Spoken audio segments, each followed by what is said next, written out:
Hello and welcome along to the second in this series of Old Albums, New Thoughts here on the Lasland video channel, which is a part of the website that I run, www.lasland.org. If you like the videos that you see, please do press that and also subscribe to the channel for reviews of the very best in intelligent music. Now, this series is basically about the older self that you see on these videos, whether I agree with the thoughts that my younger self wrote down back in the day on classic albums. And in the first part, we discussed Yes's Drama, which I disliked massively back in the day, principally because my musical hero, John Anderson, had no part in it. However, as you saw in the first video, taking a step back and subjecting it to a more mature re-evaluation, I came to the conclusion that the chap you are watching tonight felt it a decent album, something which could have been a springboard to some great things had the Buggles and Yes combo stayed together. They didn't. The band called it a day after an extraordinarily difficult tour, certainly in Britain when Trevor Horn was subjected to an awful lot of abuse. And that, we thought, was that. For me, as a teenager still, I thought I would never get to see Yes again, certainly not with Anderson in tow, and my favourite band would never release another album. Now, tonight we're going to be discussing 90125, which is also not a typical Yes album. Drama wasn't a typical Yes album, and neither is 90125. My review of this was written many years ago, and when I transplanted that review to Prog Archives, where I used to collaborate, it got the perfect masterpiece 5-star rating. I noted that the album was either loved and loathed in equal measures by Yes fans, a bit of a Marmite album. Certainly viewers in the UK will know what I mean by that. You either love it or hate it. And I acknowledge that it was pop rock with shades of progressive music and urged doubters to weigh in. So what about the 2024 Lasland? What do I think of it now? Well, before I go on to discuss the music in any detail, I am going to return to a point I made in the drama video regarding a certain Mr. Steve Howe and his opinion of 90125 and the monster hit that it generated. At the time, Howe said that 90125 was simply not worthy of the Yes name. And even now, whilst acknowledging the success of Owner of Lonely Hearts, he says that the accompanying video was like Duran Duran. And you get the impression that any live playing of the song is done with a fairly large clothes peg stuck on his hooter. So let's consider what Steve did after Yes broke up.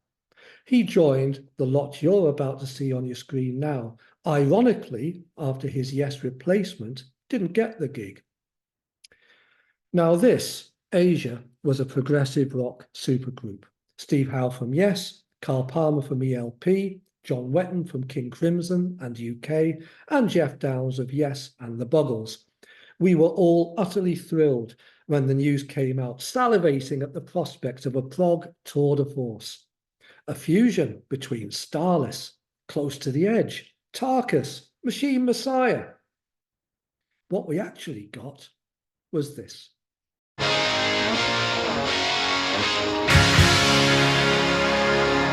never meant to be so bad to you. One thing I said that I would never do.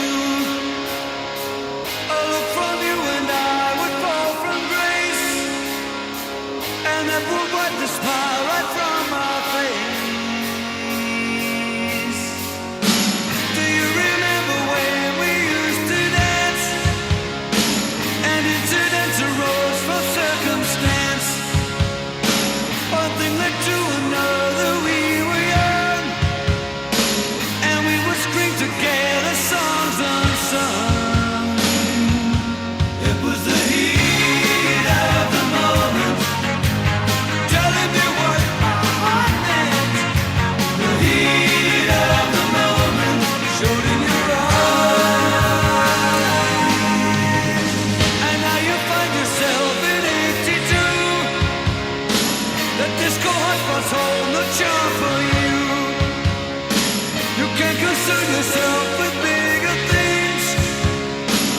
catch a pull like the dragon's wings. 'Cause it's the heat of the moment, heat of the moment, the heat of the moment, showed in your eyes.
Now, I am being rather playful here. I love that track. I think the first Asia album was exceptional, with some incredible performances on it. It was not, however, a prog rock album. It was a commercial rock album, and a damn good one at that. You will find no prog snobbery on this video channel or website. The point is, though, that it was a bit rich, Hal coming out with this sort of snobbery and having a pop at his erstwhile colleagues, whilst achieving commercial success when he was involved with Asia. The debut Asia album came out in 1982 with its successor album Alpha, which was good, but nowhere near as good as its predecessor, following in short measure the following year, after which Howe was sacked or left, rather dependent on who you talk to. I raise this to make an important point about the era in which 90125 was released. Genesis were releasing singles such as Misunderstanding and on their way to playing vast stadia. Rush were having massive commercial success with shorter form songs, Tom Sawyer being a really good example. King Crimson were playing brash rock music, completely unrecognizable from the 70s incarnation of the band. Put simply, Sid Snot here and his buddies had put paid to longer form progressive rock as a viable commercial enterprise at the time. It was change or die. In the meantime, since leaving Yes, John Anderson had released 3 exceptional albums with Vangelis, who had auditioned for Yes prior to the release of Relayer, and the first 2, Short Stories and The Friends of Mr. Cairo, were massive successes.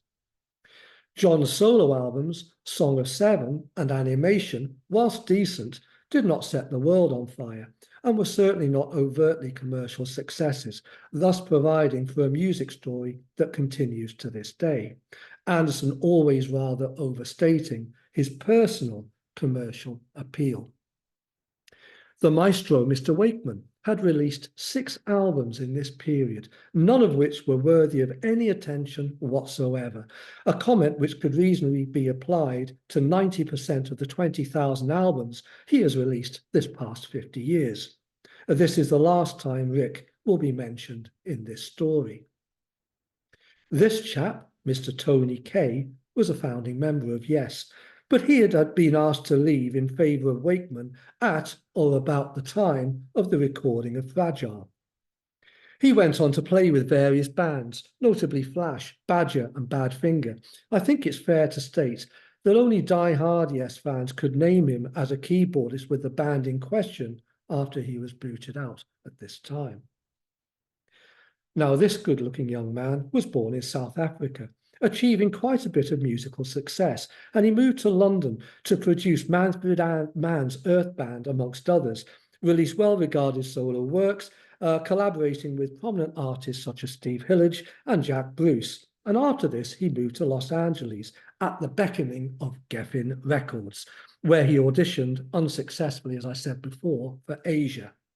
Now, he very bravely had a go at playing with Keith Emerson before he came to the notice of these two rock and roll refugees.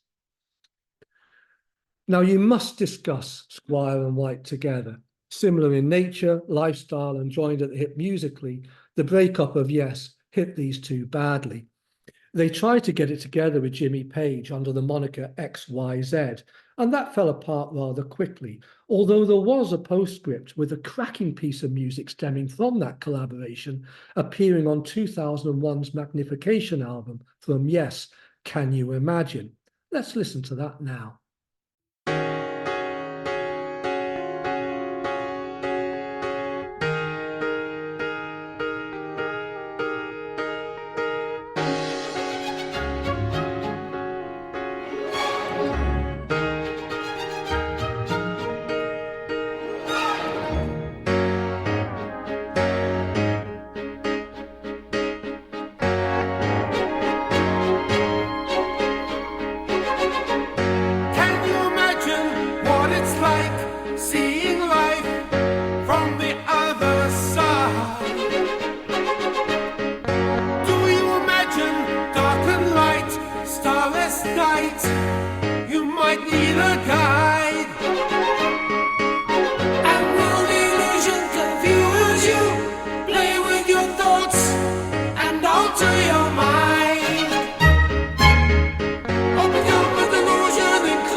Now, listening to that, what a shame as to what could have been. Rather like my conclusion about drama, actually. In fact, Mind Drive, which appeared in 1997's Keys to Ascension 2, also originated from this period, and they were still clearly very creative. Now, by hook or by crook, Raven was introduced to Squire, which also meant White, with Trevor Horn briefly considered as a vocalist for a new project. Horn then agreeing to produce the outfit's music, and the trio brought in Tony Kaye, who I reckon was probably as surprised as anyone else looking to be a part of a Yes-related project again, given the circumstances in which he had left. Rather disingenuously, it was put about that the cinema music would be more straightforward than classic Yes, and therefore a less flamboyant keyboardist than the likes of Wakeman or Mraz would be needed. Now, the official and accepted story about Anderson joining and insisting that the project be renamed Yes is that he and Squire met at a party in 1983. Squire played Anderson some of the music, most of which was the product of Rabin's fertile mind, and John liked it so much he simply had to be a part of it. He would not play with Squire in anything else other than Yes, and the rest is history. However, turning back to the first part of this project, I said that the prime mover in all of this was Squire, and the motivations were somewhat less than a gang of old hippies spreading sweetness and light to a willing world. Put simply, an expensive rock star lifestyle requires funding, and Squire, alongside his more than willing sidekick, needed to fund said lifestyle. The merger with Buggles held the promise of something massive, but the band simply couldn't sustain being Yes without Anderson. Now, in 1983, there were still enough Yes fans about to make a commercial difference, especially in America. It was a simple deduction, not one that would test the minds of a Columbo or a Kojak, that a band named Yes would have a damn sight better chance of doing well than an outfit unheard of named Cinema, especially with a returning lead singer who had enjoyed massive worldwide success with A Mad Greek. And that, I suggest, was the prime motivation behind all this. And in Anderson, no stranger himself to wanting wads of cash, Squire found a willing partner. Bury the hatchet, get the old band together, of a fashion, but this time with a dynamic young singer-songwriter, a guitarist who the girls would absolutely fall over themselves to fall in love with, something not immediately associated with this lot. But that all aside, what about the music they created? This single was unleashed on a completely unsuspecting world.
No, I think that is brilliant. I think that as a piece of commercial pop rock is about as close to perfection as it is possible to get. And you really do have to be impressed by Squire's playing, especially a virtuoso performance on the bass that you would never have got from any common or garden AOR band prevalent in America at the time. Thematically, it's interesting, talking about loneliness being preferable to heartbreak. A song based in real life, as opposed to a treatise on autobiography of a yogi by Paramhansa Yogananda, this being the inspiration behind Tales from Topographic Oceans. Who's that, you say? Indeed. So there's my take on it. Let's, though, read some words from those doyens of pure progressive rock on Prog Archives, who take a somewhat different view. I'll put the quotes up on the screen now. Owner of a lonely crap. Owner of a lonely fart. Bill Bruford, where were you when all this happened? I can't believe this is the same band. Nothing more than love songs. The excellent production does not bring redemption to the deeper needs of a mystic, hungry mind. She'll be flushed down the toilet. Blimey. Boys, get over yourselves. It's music. That's all it is, just music. Music to be cherished and enjoyed. And indeed, you only got to look at modern day progressive rock forums or groups on Facebook and the like to see these comments repeated over 40 years later. I'll return to this theme later on in the video, but at this stage, it's sufficient to say this. 90125 is not a classic symphonic progressive rock album, and none of its fans would begin to pretend it is, at least not those with any modicum of sense. Some critics attempted to justify the album by citing tracks such as Hearts, as Anderson laying down a marker for future classic Yes music. All of this is nonsense. Looking at the writing credits for 90125, you realize that this is a collaborative band effort, with perhaps Kay being a little bit of an outrider, this witnessed by the fact that Eddie Jobson appeared in the video of Owner instead of Kay, as he had fallen out with producer Trevor Horn. Yes, Rabin was the main driver behind much of this, but Anderson, Squire and White were not sitting on the outside of the circle, and Trevor Horn added a huge amount of value to the party, both in writing and production.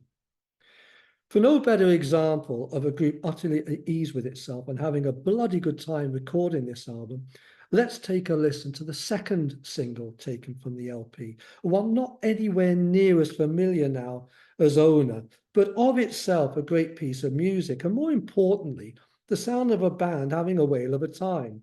Written by Squire, Anderson and Rabin, the harmonies are incredible. It has a lyric as relevant in 2024 as it was back in 1983, when we were all frightened witless by the threat of nuclear holocaust. And the final passage simply soars. It's impossible not to fall in love with it. This is It Can Happen.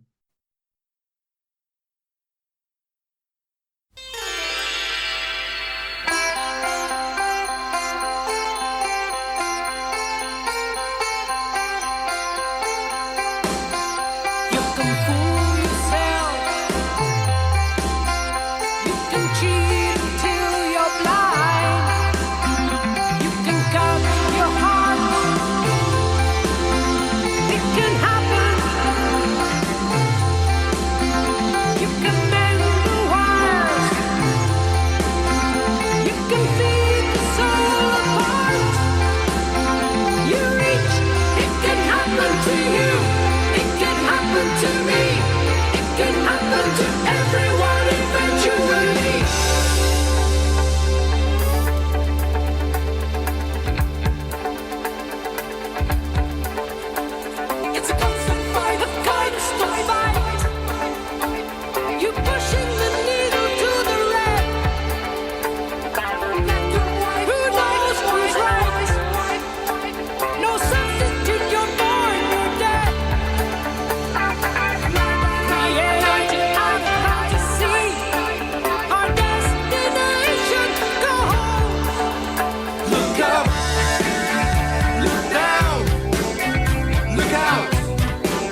Oh, I really love that track. And the track which preceded it on the album, Hold On, is a track which has been given the Anderson lyrical treatment on top of a Raven and Squire basic song.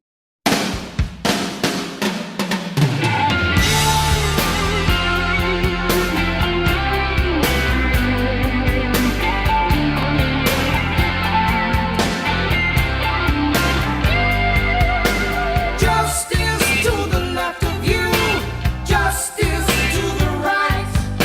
Speak when you are spoken to, but don't pretend you're right. This life's not for living, it's for fighting and for wars. No matter what the truth is, hold on to what is yours.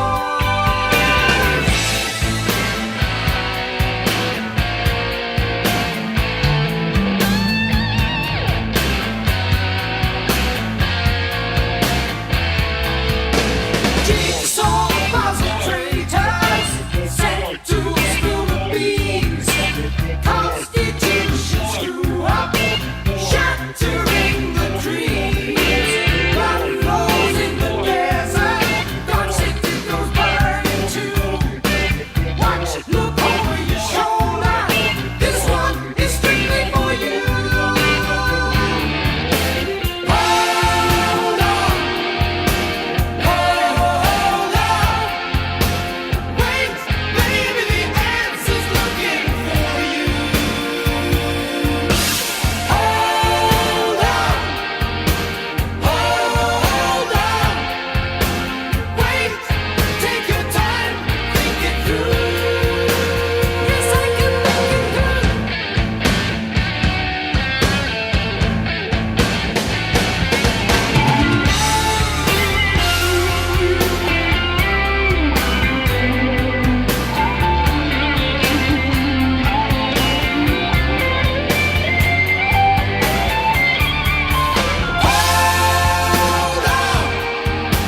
Hold on, sunshine, shine on through.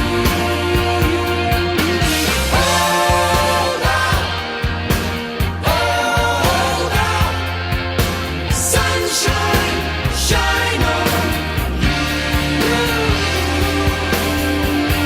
See it through. Talk the simple smile, such platonic eye. How they drown in incomplete capacity. Strangers stop them all when the fear it calls. How we drown in stylistic audacity. Charge the common ground. Round and round and round, we live in gravity shake. We shake so hard, how we laugh so loud. When we reach, we believe in eternity. I believe in eternity. Hold on, sunshine, shine on through. Hold on,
Some of the lyrics: jigsaw puzzle traitors set to spill the beans, constitution screw up shattering the dreams, blood flows in the desert, dark citadels burning too. Watch, look over your shoulder. This one is strictly for you. Now, given that the First Gulf War would happen for 9 years after this track was laid down, quite what Anderson was on about is somewhat lost to reason and history, but that was nothing new whatsoever. And the words fitted a bright song of hope, despite it all talking about sunshine shining through us all. There were, in my opinion, 2 tracks on this album which were atypical themselves of not just Yes, but 90125 as well. And I know this sounds counterintuitive. What I am getting at there is that there are 2 tracks I think were not added to or amended a great deal by the Yes troupe to raving core songs. And these were Changes and City of Love. Of the 2, the former, Changes, is perhaps the least convincing now, I think. Although that comment is relative, it has some very interesting harmonies, vocal effects, with Squire going completely over the top, some percussive and keyboard work. It's a strong rock romp, the chorus rousing and very effective, something to really drag newer fans in and utterly pissed off traditional Yes fans, if the truth be told, although they really should have stuck around to listen to this gorgeous Anderson passage. One word from you, one word from me, a clear design on your liberty. Who could believe when love is gone, how we move on like everyone.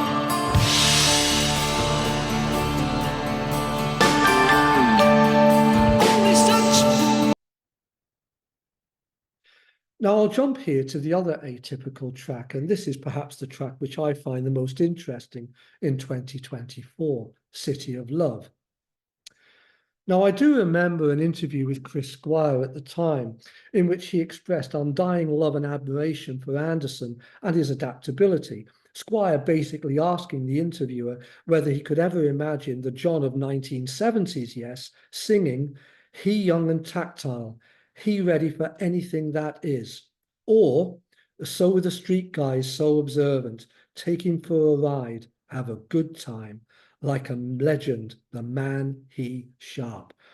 Now, listening to this a few times over the past couple of weeks preparing for this video, what strikes you about the song is the dark undercurrent, the almost willing you to think about prostitution, glamour pussies, life on the street. And I think the album was better for its inclusion, some street rock unheard of by Yes before and really since. It is almost a post-rock track, a template for some of the modern rock I feature on my website, moving way beyond any form of comfort zone and into something a whole lot closer to everyday life. And the shame about it to me is that by and large it wasn't repeated, although I really do feel that a few of the heavy and post-rock bands who followed rather played this quite a whole lot. But let's now, though, take a listen to The Hangover from the Cinema Project. This and the direct follow-on on the album, The Full of Harmony, Leave It, which were the only tracks on the album in which John Anderson had no writing credit whatsoever. Cinema itself is the first track on the second side. So turn the lights on, turn the stereo system up to the max, and take a listen to this instrumental wonder, which quite honestly could have lasted a whole lot longer to these ears.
Oh, isn't that brilliant? Soaring, staggering band work, Rabin playing his heart out, and Horn bringing so cleverly into the mix his hero Anderson with the voice in the closing segment, soaring above everything else. Quite magnificent. And so to the close. Far from being the sole prog track on the album, something stated by more than one prog warrior over the years, Hearts is, to these ears, the perfect end to a near-perfect rock album, a gorgeous love song which brought together everything the best of this band in the tracks which preceded it, and a perfect mix of the new sound and the mystical qualities of Anderson, a track crediting all 5 band members in the writing, and quite clearly a song they all brought into deeply. Kay, to his credit, especially shining on his favourite keys, ironically with the sound that had got him sacked in the first place. To quote my good friend Corn Jones, when we listened to this on the recently released Atlantic 75 series of vinyl releases, which are played, by the way, at 45 RPM, with a sound beyond what you will hear on most systems, John fills the room. Hearts being one of the finest examples of his voice used as a musical instrument.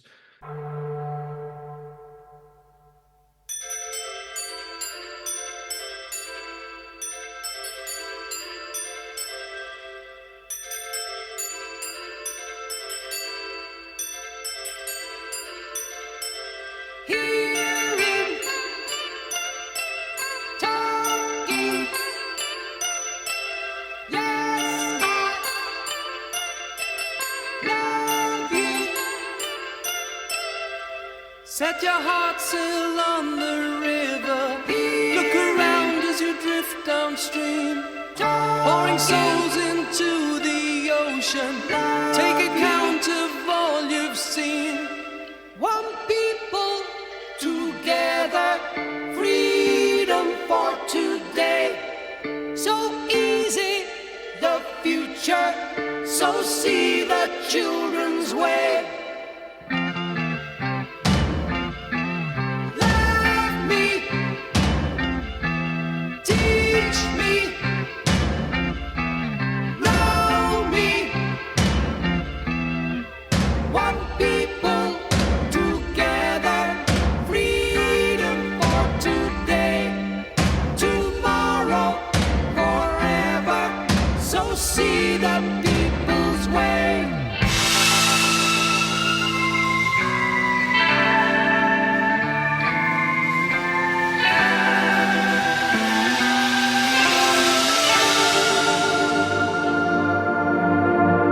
Many moons cascade one river, they light from side to side. As we cross in close proximity, like rivers our hearts entwine. How we talk, how we teach our children, how they move, we direct our eyes.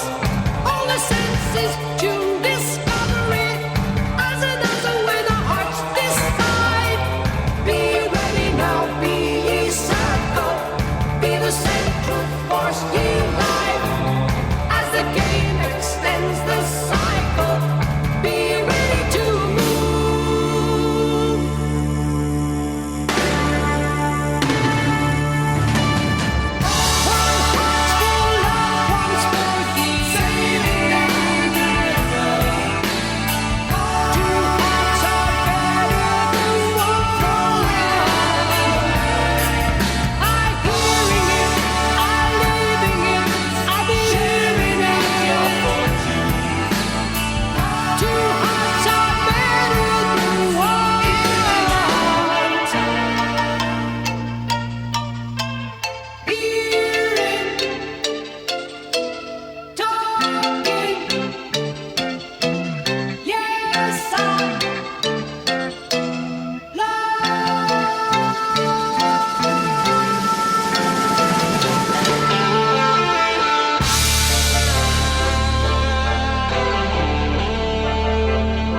So that is 90125. Let's finish off our discussion of drama and this album. Firstly, it is clear to any Yes fan that both albums were epical, whether you like them or not. 90125 provided us with what has latterly been called the raving era of the band, and I am as warm to this hugely talented musician in 2024 as I was back in 1983. No, he isn't Steve Howe. He never pretended to be. And there is a wee bit of a commonality here with the resultant tour, where I saw them at the Birmingham NEC and the previous drama tour, and that is quite perfectly naturally. Yes felt they had to perform, well, Yes songs. So you had the new kid on the block having to perform tracks such as Roundabout and Starship Trooper. Now, he did a decent job, but the fact is, and I say this reluctantly, that this new Yes was as unlike the old Yes as the drama lineup of Yes. And it adds fuel to the perception, which I do sympathise with, that perhaps staying as cinema, even with Anderson in tow, and getting a couple of albums under their belt before touring, and in said gigs, mainly playing new material, which was more than strong enough to stand on its own 2 feet, with a couple of old tracks for nostalgic fans to drink in, might have been preferable.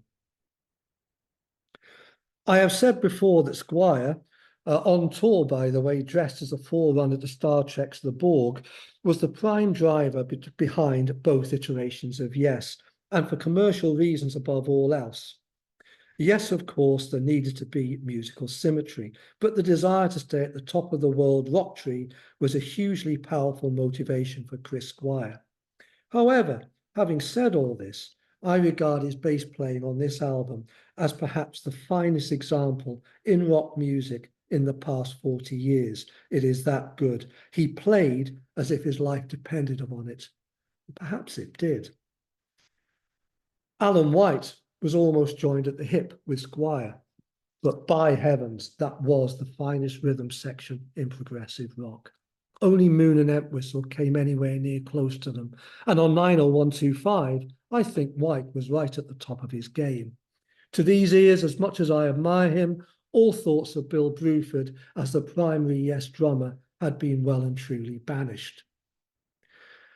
Any rational listener to 90125 will confirm that Tony Kaye, despite his well-publicised spats with Trevor Horn and the equally well-publicised rumours that Rabin had to step in to bump up the keys, I think that Kaye brought into this project and revelled in the fact that a revamped Yes wanted an old-fashioned keyboard contribution. Kaye, incidentally, got on very well with Rabin, and there was a big mutual respect. Certainly the keyboards on this album are loud and proud, with Kaye an equal musical partner in much of what was recorded. Despite the more conciliatory feelings I expressed towards drama in the last video, to me, it is still the case that Yes is simply not the same band without this man. You will note that I use neutral language. I have no desire whatsoever to denigrate Horn, David, or the present vocal incumbent Davison, but to these ears, John Anderson was always the voice of Yes, unique and pretty much impossible to replace. Not emotionally, because he is by all accounts a difficult man. Just look at the number of former collaborators, both dead and alive, who refuse to have anything to do with him. John has the voice of an angel, and on this album, his return absolutely brought what would have been a brilliant album to the masterpiece level. As I said before, he fills the room, he fills your heart, and he was quite clearly committed to the music. All the band were. All you have to do is to allow this sonic delight to wash over you to realize that. But I'm now going to discuss the man who I think is the real hero of both drama and 90125. I was excoriating about Horn back in the day, most unfairly.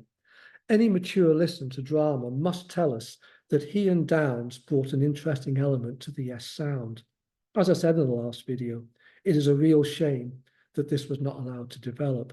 However, Horn is the most important element of 90125 as well. Never mind the fact that Squire had the commercial incentive to bring it together, it is clear in hindsight that it was Horn who kept this show on the road. Sonically, 90125 still sounds imperious 21 years later. There was a Rhino remaster of the album, but quite why they bothered, I know not. No need. It is a wonderful product sonically, but what distinguishes a master producer from a merely decent one is an ability to muster his charges, to get the best out of them, to literally keep them together with a mixture of love and discipline. Because whilst Big Generator had a couple of decent songs, it lacked Trevor Horn. He'd started work with the band, but it proved too laborious even for him. And the end result was simply nowhere near as good. The internal tensions resumed, drug misuse ballooned at the time, and the historic tensions between Anderson and Squire came back with a vengeance. Now, the lineup split, and although they did make one more album, which was a very good one, by the way, in talk, after the debacle of Onions, as Rick Wakeman famously called it, that was really it. It was never going to be a long-term project without a strong hand to stop the nonsense, a soap opera which sadly continues to this day. Drama and 90125, in essence, the story of Trevor Horn, and my opinion of him in 2024 could not be higher. Take a listen to ABC's Lexicon of Love, even the Scouse skits, Frankie Goes to Hollywood. What about his musical project, The Art of Noise, a supreme art rock collective? The man who gave Yes a second chance. It was Yes who squandered this legacy, and I find that a real shame. Lastly, there is another important reason why this album has to be at or near the top of the Yes canon. Back in 1983, there were a lot of young people my age who were not prog rock fans, unlike me, and who wouldn't have dreamt of buying a double album with only 4 tracks on it. Tales from Topographic Oceans, give them Mark Almond any day. However, with the success of Owner of a Lonely Heart and the accessibility of 90125, I know that many would have thought, this is damn good. They might have picked out Tormator from the record racks and enjoyed that, especially Don't Kill the Whale, or going for the one, vaguely having heard of Wondrous Stories, maybe on the radio in the car or something like that, and then really dug the sheer progressive majesty of Awaken. And that was, for many of them, the gateway to a life of enjoying intelligent rock music. And that really isn't that bad a legacy, is it? Well, that's it. Drama and 90125. I hope you enjoyed this video. Now, my website has many, many, many reviews of both classic albums and new music. For those of you watching who tend towards the past, towards just the classic music, there is a whole world of some fantastic progressive rock, folk, jazz, Canterbury, that sort of thing, heavy metal. It all gets the treatment on my website. So do pop along to www.lasland.org. Also on this video channel, once a month, I produce a Ruminations series of videos, which is basically me talking about and playing about 5 or 6 brand new pieces of music, some of which you might never have heard of before. So please do check them out, all except the very first one in April, which was hopeless.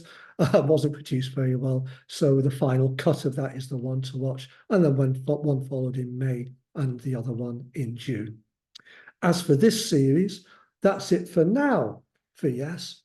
The next 2 videos will concentrate on the Pink Floyd. The Wall, which I thought was the greatest thing since the invention of sliced bread back in the day, and then the Division Bell, which I didn't. How do I think of both LPs in 2024? So that's what's coming up. In the meantime, thank you so much for watching. I'm really grateful. Give it a like, subscribe to the channel, and I'll see you all again very, very soon. Bye-bye.